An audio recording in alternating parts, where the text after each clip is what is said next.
পেয়ে যাবেন।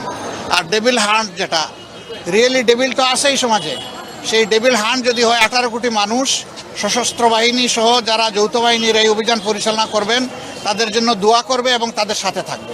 সত্যিকারের ডেভিলরা যদি হান্ট হয়, আমরা অফিসিয়ালি এখনও কোনো প্রার্থী ঘোষণা করি নাই, এটা আমাদের প্রাথমিক সিলেকশন। ইলেকশন বহু সামনে রয়ে গেছে, অনেক দূর।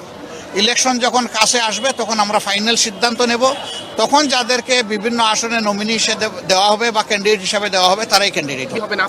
এটা সবসময় সঠিক না। নির্বাচিত সরকার বলেই তো যারা 15 বছর ছিলেন তারাই তো এই দেশের এই অবস্থা বাজিয়েছেন। তো সরকার নির্বাচিত হলে গেলেই যে ভালো সরকার হবে এটা বলা যাবে না। আমি আগেই বলেছি যে ভালো সরকার হতে হলে ভালো মানুষের দ্বারা সরকার গঠিত হতে হবে।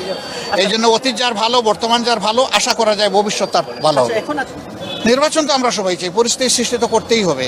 তবে এর আগে আমরা দুটো জিনিস চেয়েছি। একটা হচ্ছে কিছু বেসিক রিফর্ম বা সংস্কার, মৌলিক কিছু সংস্কার করতে হবে, না করলে সুষ্ঠু নির্বাচন করা সম্ভব না। এই অবস্থায় যদি একটা নির্বাচন দেওয়া হয়, এটা নির্বাচনের জেনোসাইড, নির্বাচন গণহত্যা হবে। আমরা এটা চাই না। আমরা চাই